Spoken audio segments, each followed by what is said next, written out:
poser ma question, tu n'es pas maman Marie-Claire, tu es non, point de vue à maman par rapport il y a le 14 février. Bonjour maman. Bonjour ma fille. Voilà, le 14 février, maman besoin de pleurer, besoin la babi date oyo, maman besoin se retrouver sous souté, Valère bo maman ezate ba papa ba comme ki mabino.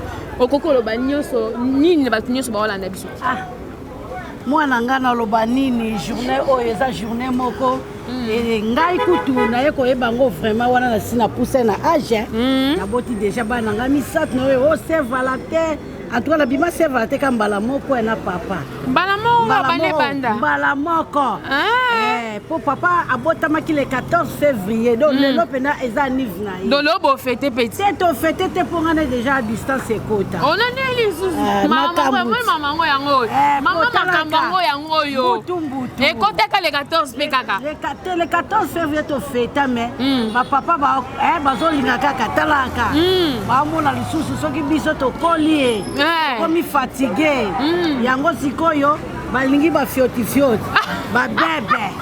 Donc moi été. C'est Valentin comme donc papa tikio na ndako. Abimi. Là c'est Valentin papa peda bimi sanga to tika ndako. To tiki bana to bimi hier.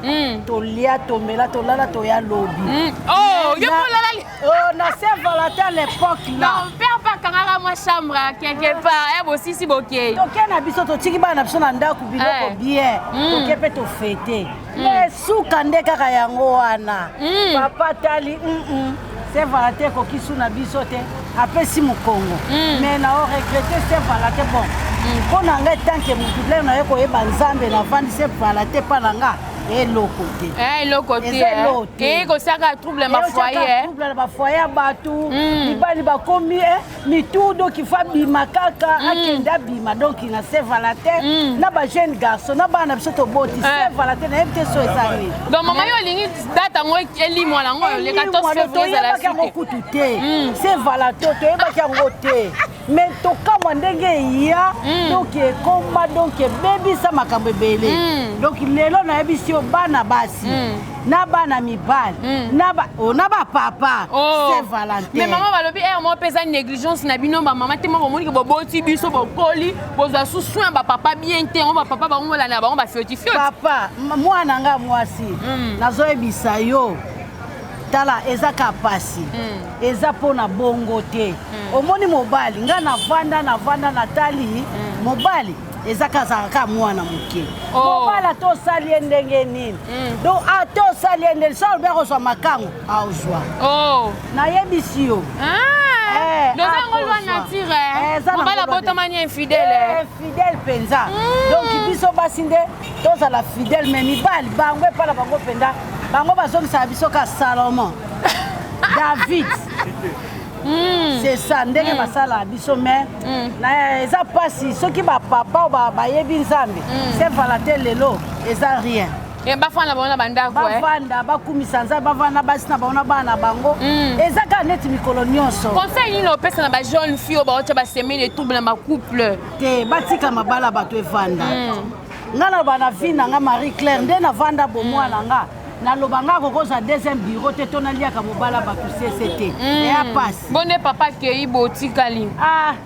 kuna nenga kei baponga mabolongo na se ye akeye akokeno zongo pe kuna menga na kozala vraiment bonzamba za na contrôle nyonso donc eza passe ba jeune fille ba luka génération na bango donc ba luka mibali na bango batika ba kolanda ba papa batu ba mibala batu lobia kolongola bosi nete kwa kotishonanda eza difficile surtout na mbasi oyo ba yebi nzambe tango na olela butu moyo ma conséquence ezali voilà yango na oteya ba jeune fille ba vanda pona ba journée boy ekotisaka ba zemi na ba journée boy bazwaka ba sida na ba journée boy makambo esala makebele yebele oka kuna ba bomaki kuna ona hôtel lala ki ala muki te donc vraiment eza te na moment otozo keneza ka ba président moko satanique dese ke wana eza bilomo ya satana eza deuxième monde eza biloko bien te papa mwana nga moi c'est pour ezo be babatu talaka muto kolinga fa kenda bima mela lia nini bo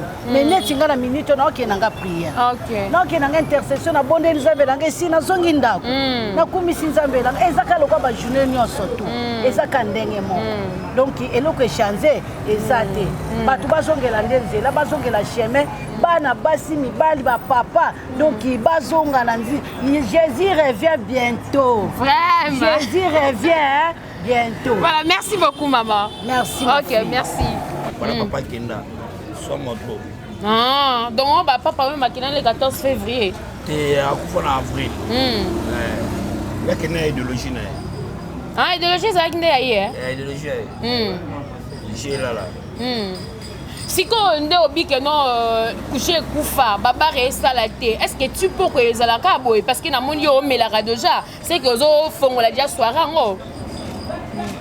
Par rapport à la journée, par rapport à Saint-Valentin, Saint-Valentin est à RDC. Yo yebela ngo ezala bandenge nini? Peut-être bete biso no histoire à Saint-Valentin do yeba ke ezala. Ezala ke héros, o ma ke rouge noir, ensemble ba tambola, mais à souci.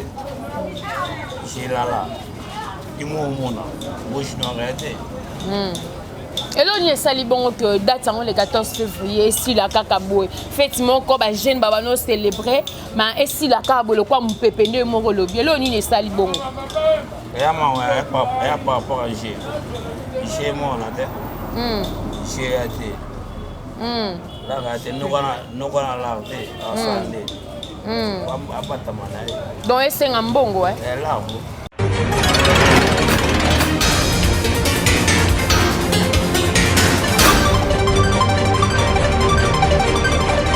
Coucou, chers internautes, vous êtes là sur Vic TV Média, c'est la vôtre qui est devant vous. Je dis tout toi, la bio, autrement dit, bébé de la presse congolaise. Quand vous bébé, bébé, on bien parce que la bio, c'est vraiment bébé.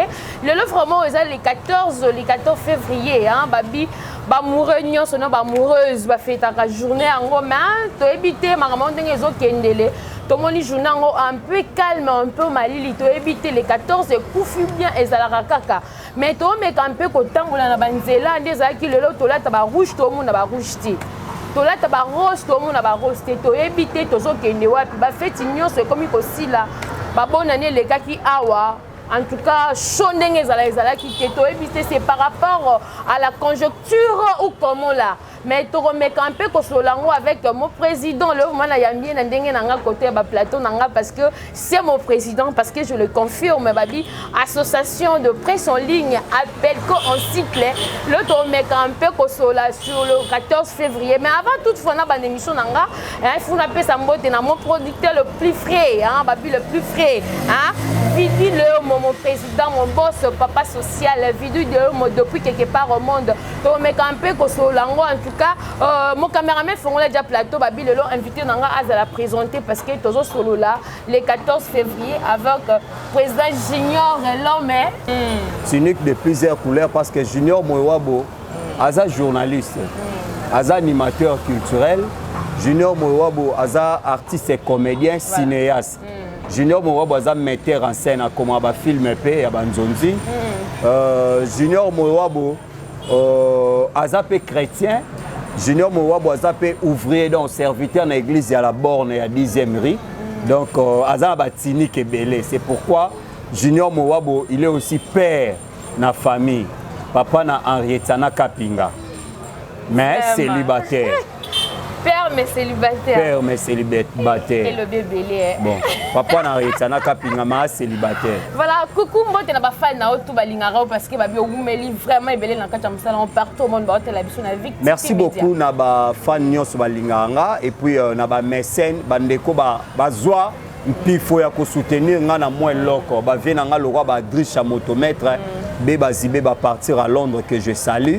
Aussi na maman Georgette Mafuta balobi ya Joe donc veut dire qu'on à Londres. Je vois aussi Mami Nzongo à Londres et puis Eldu Jengomo le manager international qu'on a en France bangonde ba soutenir. Pourquoi pas aussi à toi mon ami Alba Jimingala Mulume l'artiste international donc yetu banda rejouer n'est pas Bodomaza libanda mboka Alba Jimingala Mulume. Je vois encore Kanto artiste esprit d'amour artiste et comédien Et puis, Nabaonios Balinga Junior, mon camarade Nangaï, Benoît Mountoul, en Afrique du Sud. Je vois encore les pères Mundele à Kinshasa. Et pourquoi pas aussi la famille Nangaï, au bas soutenir parce que famille est tellement sacrée. Famille est tellement sacrée. Vraiment, Nayopé la bio, Nayopé Singa confiance, Yango Yaminga. Merci beaucoup, confiance Fraise à la rara parce qu'avec expérience, aux alamons, Nayebi qui est vraiment ma bien bimaka. Présent au banana, on a boulot, ni boulot, oui, boulot, il n'y a pas de tortue, mais ça va. Oui, il y a conjoncture, mais ça va. Ok, merci beaucoup. Le 14 février, on a une annonce Nangaï, qui fait souvent en tout cas remarquable hôtel que les jeunes qui est salon, les jeunes filles qui tapé salon, qui se coiffé et tout, mais apparemment fait tango et qui n'a qu'à disparaître. Bon, en fait, nous avons un principe au Baloba. Le côté, il y a un ascenseur, mais vérité, il y a un escalier, mais économique. C'est-à-dire, les Congolais, tous les découvertes. Tout ça, la découverte, n'a pas de retard. Mais c'est tout ça, les découvertes, tu as embrassé rapide. Et après, tant que tu as une matière, tu as une définition, il y a découverte, tout ça, la loi, tout ça, découverte, pourquoi? Ma première fête, il y a Saint-Valentin, où effectivement, au monde en plein nango. Voilà. Il y a une signification à Saint-Valentin. Tandis que le Congo est un pays où le christianisme est dominant makasi. Quand je parle de christianisme, je ne vois pas d'abord l'église catholique, non, on a l'église de réveil. L'église de réveil. C'est-à-dire qu'il battra record dans la République démocratique du Congo. Tant que tu as une découverte Saint-Valentin, ils ont nani et ils ont nini. Tu as que non, ils ont sango moko boye Saint-Valentin, il aimait tout l'amour, boye sangwana, il provenait de l'église catholique. Tant que balobi bongo, batu bakomi ko se réserver. Parce que l'église de réveil, le roi a un monopole wana ya kokonza. Pour baser belé. On dit autrefois avec Mukuna Lobi, c'est aussi une démonstration le long du stade de Martyr. Tobi catholique na Kinshasa babengi sa ba fidèle na bango nyonso na kati ya Martyr. Biso pe église de réveil. Tobengi sa ba fidèle nyonso na Martyr. Omona ke église de réveil tondisa na kati ti libanda. Pour ça continue à venir. Omona yemsu na venir moko 15 églises de réveil. Ozomona. Tandis que omona na quartier moko église catholique moko. Vous comprenez? Tant que vous découvrir que Saint-Valentin est catholique, ça n'a rien à voir. Saint-Valentin, c'est un comme qui templaire. Parce que le pasteur a pouvoir makasi. Pouvoir makasi, comment diaboliser Saint-Valentin. Que Saint-Valentin, na ba délire na biso ezali na Saint-Valentin ba misu balobi na Angola kuna ezalaka il faut zongela mobali na omoko ya kala bo vivaka na ye des pratiques pareilles nde sala que Saint-Valentin ça nini en plein nango ekita. Donc c'est un peu ça. Merci beaucoup pesi biso vraiment avantage non ba deux avantages par rapport à date il y a le 14 février oyo mais présente total la pe mingi pe na mona ba internet ba des date moko diabolique. Est-ce que c'est vrai? Bon, en fait, ils sont pas tellement diaboliques. Sur le fond, ils sont diaboliques. Mais c'est sur la forme. La forme. Comment ça fait-il que nous avons la mobile na omo ya kalabobo ya na bobimane ka pona jour wana. Boke bo fete na e. Yango ezozwa ba sens ebele. Mais wana ezana ngola eza partout te. Partout te mais eza ba pays o ba sala rabongo. Ezana ba pays o ba sala rabongo. Par définition biso ba congolais on a lobi to embrasser moi rapide makambo. Eza pe na awa ba tout ba comprendre la définition na ba sala apé yango. Vous comprenez? Les autres bazoa yango par exemple na mobile na est-ce que bi na journée ya lelo eza ba tout ba kangi ba chambre ba hôtel. Vraiment, quand on est au sein de pour na yazo on dirait que le loi sali rapport sexuel, des rapport sexuel moro spécial. Ba sombele la mbasika yo lobi siko ke ba rouge noir na ba rose la tamate. Mais c'est au commis 18h. Au moins na pe na ba o ba zongo pas considération na 18h ba kumo bima na autre chose na fimo ya journaliste. Est-ce que président na concert mo na soir na okende ya Saint-Valentin. Na prépare Alexinga pe bilambo ya préparer au lata. Vraiment. Babi Braton kuna la village chez Tembalelo hein. Vous imaginez, allez-y comprendre. Et ça, la bateau, bah, on va plus aucun des conseils Braton. À qui on pour le conseil Braton, à qui on pour l'idée à Saint-Valentin. Ok. A dit que c'est bah outil na conseil Braton, il y a un mobile né bah là quelque part. On est à Saint-Valentin. Ok, et place est-ce qu'on a moi thématique moko ya spiritualité yango wana. Mais à l'époque pe ba date sango les 14 on peut ba no bébé ça pena ba no bazo kola sika moi bana mki ba ko ça n'importe quoi quand le même 14 oyo. Là tu as tout à fait raison. Vous savez ba congolais toi kana moi défaut wana ndé na lobaki avant que ya ko embrasser ko copier makambo. Et comme la biso ba date moko ya ba problème. Parce que so aussi logo là le 14 février Saint-Valentin, le 8 mars pour les femmes, oyozwa Noël, oyozwa bonne année. Au monde yomo que ce sont des moments oyo bazemi donc bazemi moko précoce kotaka. Même lelo, ezana tubana mikie oyo puberté déranger bango o lelo bazwa bazemi. Vraiment. Vous comprenez? Oh lelo ka lelo bazwa bazemi. Ezape na ba majeur to pe ba adulte musu lelo ozwaze matike na nia la bima na mobali jour à Saint-Valentin. Quel que soit aza ba période à bien témoin. Au nom ya Saint-Valentin mobali c'est au nom ya Saint-Valentin parce que eza journée moko il faut to commémorer ngo journée moko ya amour journée moko ya boye cadeau na ngo na memelio bazemi pe koti. Vous comprenez maman Judith? Donc c'est un peu ça. Yango mona ke biso bana mike ba kopiaka o mikolo ba salaka. Ba mona ngwe pa mikolo ba yana ba ona bandaku ye pa kosanya kosa libanda ti. A copier. Les idées ont des jambes. Et utanyo soka na makanisi. Ndenge yozo kanisi la Saint-Valentin. Ndenge yozo kanisi la Saint-Valentin ndenge pe salama. Est-ce à l'époque ba maman na biso parce que to mona nyoso lelo bazolo baka kilelo to komi ko copier ba biloko mobo na bel to zonga no ba année 70 ba année 60 et c'est ba Saint-Valentin pour ba no fetango. Bon, pas vraiment. Pas vraiment. C'est comme si na ba année wana ezaki vraiment na ba ampleur te. Na ba année ba maman biso so tali to ba kutu na ba année ba maman te biso kaka ba etobota na époque à Mobutu. Voilà. Au moment que na époque à Mobutu, Saint-Valentin on n'avait pas connu ça. Moi personnellement na moi na époque à Mobutu mais na yo ba Saint-Valentin mingi na époque ya Kabila nani Joseph Kabila. Vous comprenez? Na tikalo ba mateke Saint-Valentin va célébrer yango, Saint-Valentin va commémorer yango na yo ba beaucoup plus na époque ya Joseph Kabila Kabangi. Vous comprenez? Donc c'est un peu ça. Na tango ba maman biso dire que Saint-Valentin ba maman pe ba ne ko célébrer yango, ko commémorer yango là c'est faux et archi faux. Na yo ka histoire wana te. Mais lo kango pe komati na tomo boye ba mamba les okufa pour assommer la mbate pour alati la mbasikate pour asalisi suki na salon te mo ba mamba les okufa. C'est ça maintenant la quinoiserie. Parce que basi na biso ya kin baza mo ba défaut wana. Saint-Valentin c'est déjà ya tsana calendrier na e. Saint-Valentin mobalo alinga moi il faut ça les cadeaux. Il faut lati ça parce que torobima. Moi ça dit que ce sont des occasions propices au sengeli yepé alata zo lambasika. Ce mobala sombele lambate ana 2-3 jours. Amoni amsu 2 jours ba sombele bilamba. Yo sombele lambate tandis à côté demande pour na yo considérer ka été. Vraiment. Vous comprenez? Pour na yo considérer ka été. Sikoyo des choses pareilles. Au moment que omi lobela yo moko est-ce que la femme a na conscience toi dans la conscience té. Yo zo mono ndire a osala ngo si réellement a sala check up ce que yo mubalo linga ka emi or que rien.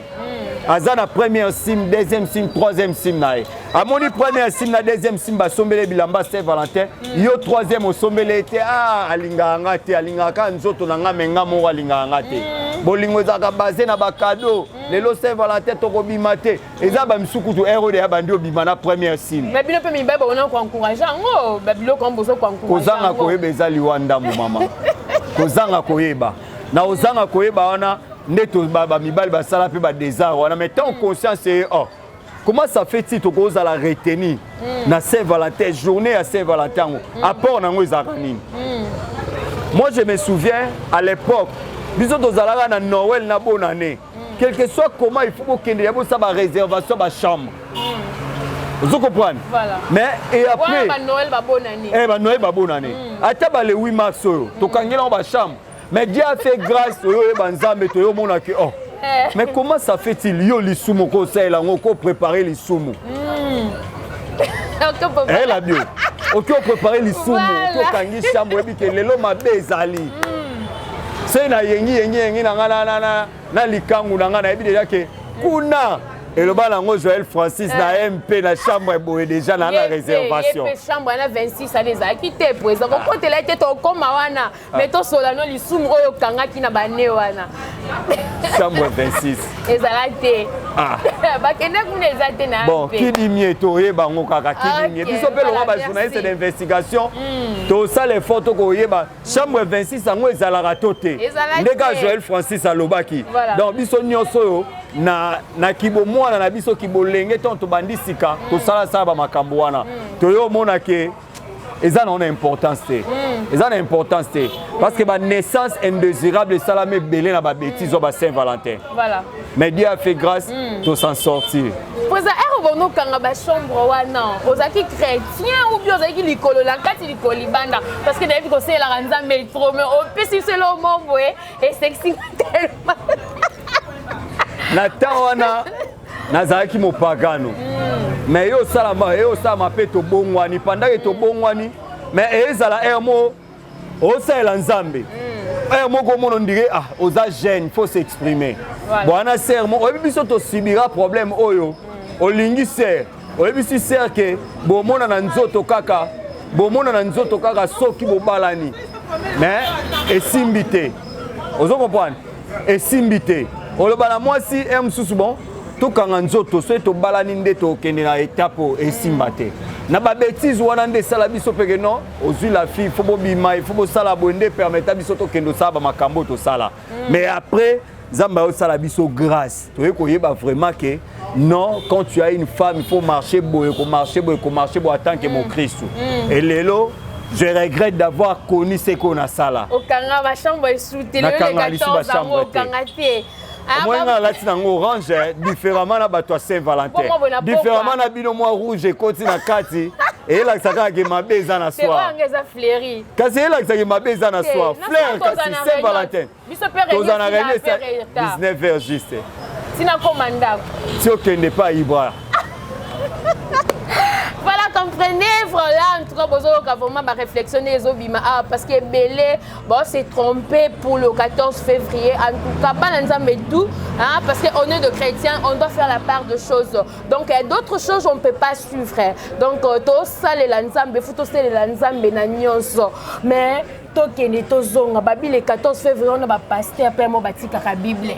Babosa na keno bazali kola cher ba koti pe lokula kaka ba paye au mona bon pe na ba concert ba Ibra et ba papa chéri donc bazawana.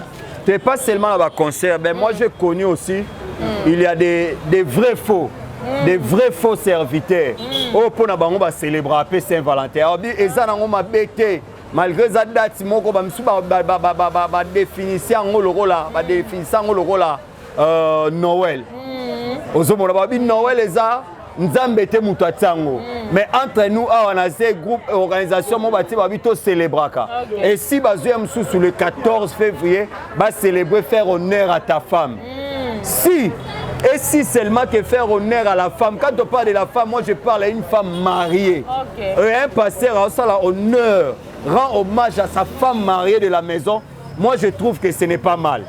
Mais c'est pour les kangu mo bo préparer beaucoup ça les sumbo ko ça les kobo c'est mauvais mais ceux qui papa moto serviteur mo bi moi sina ngandaku journée à Saint-Valentin il faut to commémorer yango moi je pense que c'est une très bonne chose et le comment ba bien ça lenga na moi ça li banda moi li kangu moi petite mo boye so yo ki langage moi ga li kangu ne mutaloba yango za elengi mais pour un homme marié faire des cadeaux à ton homme dis à ton homme, ou bien un homme dit à sa femme que non chérie, aujourd'hui à l'occasion il a fait des amoureux, token abiso quelque part, token abiso Venise, token abiso même ligne, token abiso babisi ke belé ba cadre zé belé peut-être to fêter, to célébrer. Vous comprenez? Moi je trouve que bazaba marié, ce n'est pas une mauvaise chose. Moi je trouve que c'est dans les bons. Mais peut-être biso ba Christou et Zalamabe peut-être pour la likangu. Vous comprenez? Likangu. Moi je trouve que ce n'est pas bien. Ce n'est pas bien. Mais mi bakada on peut ça marquer na likangu. Ba maman na biso anda en tout cas si je mens ou comment là pour commenter, ba déplorer rebelle ba papa mon a sala 30 ans mais pas ta cadeau les 14 ils allaient rater. Mais mon a père na moi petite moi bon coin, je t'ai acheté ça, je t'ai amené ça, je t'ai fait ça. Donc ba maman anda pas déplorer pour les 14 au ba avantage que mi. Wana la bio. c'est tout un débat. Parce que je vais te dire une chose. Voilà. Moi-même, je suis victime de ça. Namona ango. Namona basi, tope ba maman. Pona bango, on de bolingo ezala ese koli. Na sens ni. Baza so azana mobile na ndaku. Baboti de bana pona ya mono ndeye ba bilolo roi tendresse. On dirait et ali suna sens si to mesani. Aza papa bane si to mesani to zala. Tandis que mobali omona na libanda jeune fille mo boazo zoye aonike makolo papa uta musala ye alali na canapé jeune fille wana onike makolo jeune fille wana donc na tamukie papa ko sala 1 heure du temps kuna mais ina irita jeune fille wana memie sous d'autres cieux. Vous comprenez papa comme père de ba repère ya madame na ina ndako tandis que madame omona mubala yebo akuti babilamba bana na kiti omona bilamba mo bana basuba ka okanda kusola masuba mais tango ke jeune fille wana 16h ayebi ke mobali na ya kasala ka tango so ya ka asali ka tremplin pour ke na ndaku na ye mais jeune fille mo déjà mobala oya azui de ya parfois solo wana o pomper de ya na ndaku azui de ya na bakitsa pomper par tant papa okota kaka papa na porte ndaku bien na porte le pont kaka ayoka oh sola madame mon épouse ça sent bon tu sais à l'époque moi aussi j'avais na petite amie mo boy nanda ozala so to na petite amie wana te na comme ressenti on de solo na na nzoto nanga tozana été dans sur la journée to kuta na été mais so na vandi oyo konde solo ya yé pembe nanga elle m'a imposé même son odeur ça dit na koyo ka solo parfum les olega na oki solo l'autre na bando tala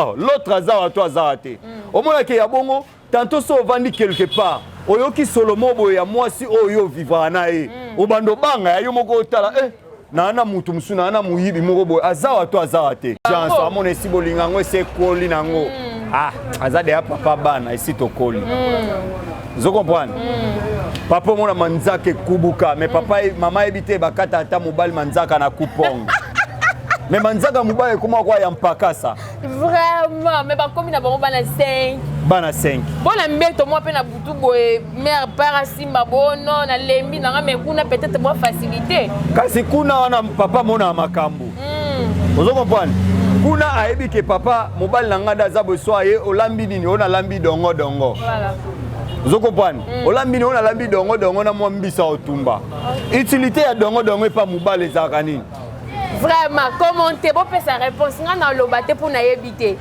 na lobate pour na jeune fille lambeli papa dongo tala dongo ebele chéri faut melango nyonso luto ngoyo mais maman ke kuno olambi nini oh na tumbi quiz na salelo na moi matembele mais kuna basale dongo vous comprenez chéri avant de prendre ça attends chéri nasombela ki onini batangawis tu aimes trop de tangawis soit tangawis en ngomela oh chérie non attends chérie avant tout zela nasombela ki onini ba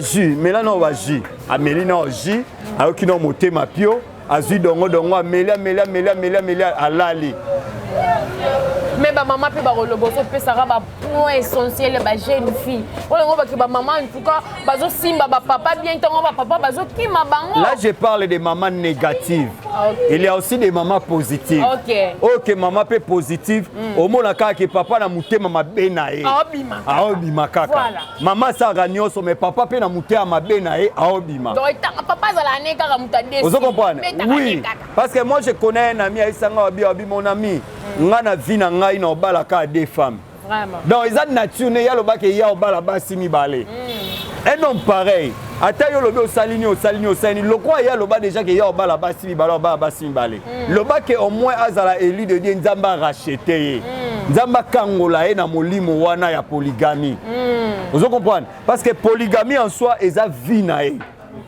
vous comprenez le Congo donc c'est un peu ça.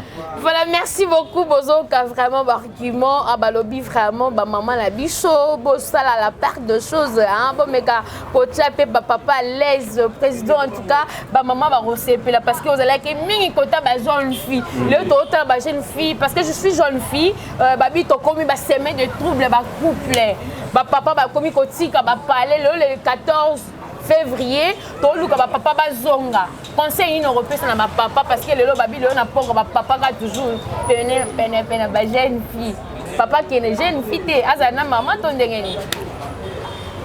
Merci beaucoup. Avant de continuer, clin d'œil à toi, Orlimba la balobi, na couloir, na lokolama, motomoko bien, yambala. Ils ont bien accueilli yambala, motomoko bien. Donc, je dis libanga na yangoana. Par rapport au papa, ma papa s'il vous plaît. Balobi eza nango journée le roi ba journée nyonso. Ba maman il faut toper sa bango estime na considération. C'est pas dit que ce journal les jeunes filles yo sombela bilambo tiki maman na ndako ke ba délire na jeune fille non. Maman za maman boti biso tale sika bo wuti. Jeune fille mususu oya na eka lelo a jure parce que yo commis par exemple junior moewabo. Mais avant et sika bo wuti na maman so linga jeune fille wana neta wana linga linga ote parce que lelo bino ba jeune fille yo ka bolingo eza mbongo sambongo là-bas vous comprenez ba papa bozonga na bon sens na bino bozonga na bon sens na bino et ça la moi bien et quant aux jeunes filles journée lelo eza journée le quoi ba journée nyonso et ça la ote que na journée à lelo oko se retrouver pe aux sida na journée lelo aux pe zemi mobo eza indésirable. Tango le boko ndolongola zemi wana c'est compliqué vie na yo. Vous comprenez? Donc c'est un peu son na loba. OK, merci beaucoup ba dédicace na yo parce que trop bien dédicace na particulièrement na Judith Ntoa la bio balobi bébé na bango Olimba la balobi na kwa lokolama balobi aza mwana Molokai donc Molokai ne tombera jamais. Bon séjour à Kinshasa à toi mon ami Otis Nzoko Balobi, Libala Bosembo mon ami. Merci aussi à toi mon vieux Adrisha Motomètre et Siko Zaikuna à Londres. Merci à la grande famille de l'association de presse en ligne du Congo, appelle quoi un sigle Balobi, appelle quoi toujours de l'avant. Merci Pena Réal Nabiso, je vois Exaucé Misoa, je vois Mido, là qui en a au four et au moulin. Pourquoi pas aussi à toi Melki Balobi machine Madaka Daka Aza toujours wana na ba onyo so bolinga ka junior mwabo tika ete boyeba ngape na linga bino makasi. OK, merci beaucoup président Junior pour l'invitation. C'est à moi de te remercier. OK, merci beaucoup n'a abonné tout en tout cas bon commenter, bon partager cette très belle émission bon qui va réflexion toza vraiment au milieu du village. To pesi accepter na ba jeune fille et nous na ba maman sauf que mutu a soit parti naé a soit part naé, il doit faire la part de choses. Maman au sala 50 ans de mariage. En tout cas, on a toujours bébé.